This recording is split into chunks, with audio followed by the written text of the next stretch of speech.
Special Forces, a story by user PepperAntique. Priority Letter, Classification, Top Secret. Subject, the Terran Reinforcements.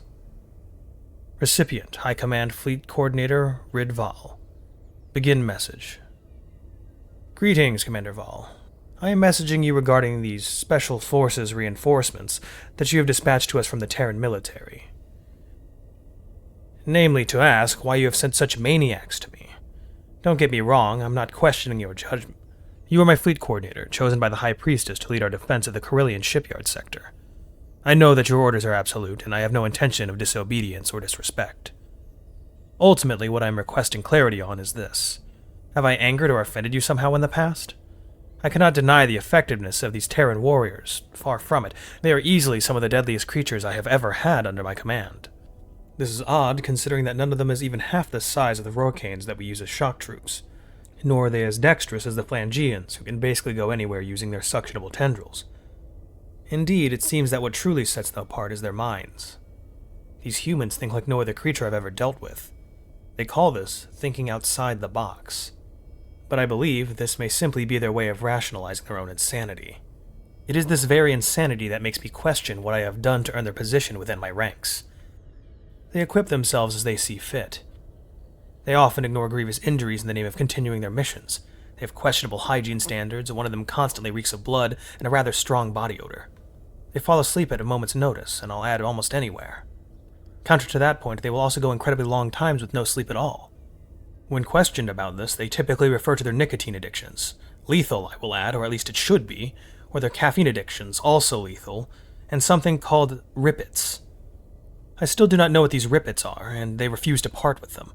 I could honestly go on about their idiosyncrasies for several more pages, but ultimately my complaint comes down to the fact that these humans don't seem to respect any authority. Some of them listen to what I tell them, and they simply say that they'll let us know ASAP. Then, when I follow up later, I'll find that my orders have either been ignored or carried out in a completely undesirable way. The majority of them refuse to wear fleet standard uniforms, and the few that have adopted them have modified them extensively. One of them literally ripped his sleeves off to expose his arms the moment he donned the shirt. They also refuse to utilize fleet weaponry, opting instead to use their Terran slug throwers instead.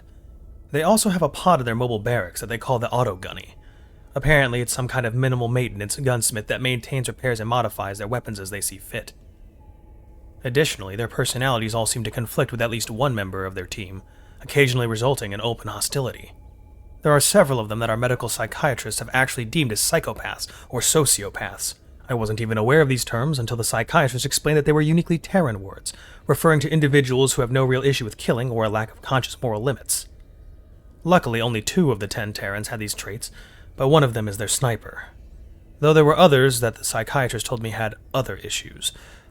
I would really rather not think of any of that, though. It honestly makes me afraid to go near them.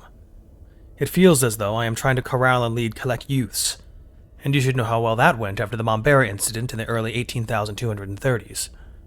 Despite all of this, I cannot, as I have stated previously, deny their combat effectiveness. They have had absolutely 0 mission failures. It may mark me as a poor leader, but I must admit that after they had initially pinched my feathers, I began sending them on increasingly difficult missions.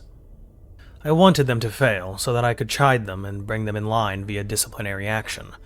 It didn't even occur to me how foolish and dangerous that may be, that it might even result in their deaths. Luckily, the Terrans seemed to realize what I was doing. They became even rowdier during their downtime, though never to the point of issue.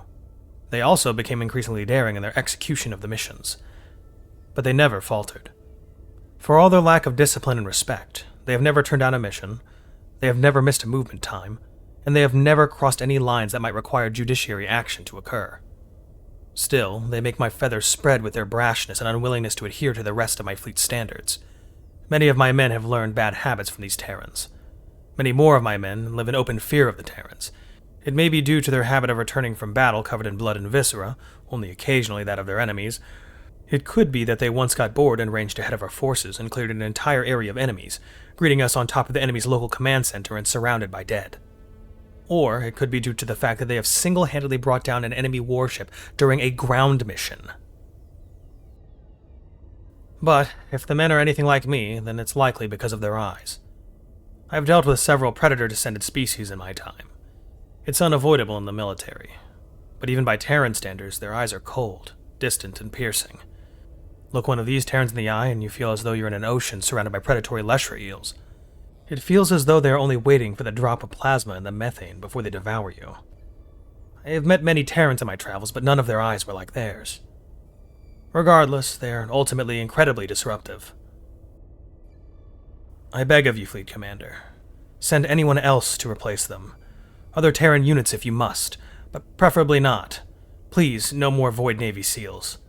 Signed, Clardan, 3rd Fleet Commander.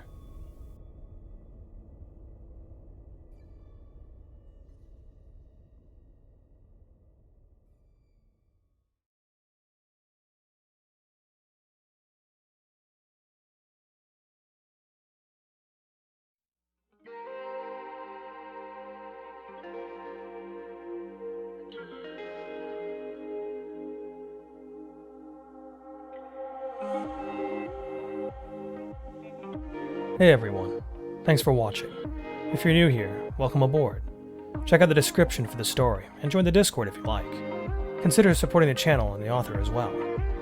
It's a dangerous world out there, but remember to be brave and look up to seek the stars.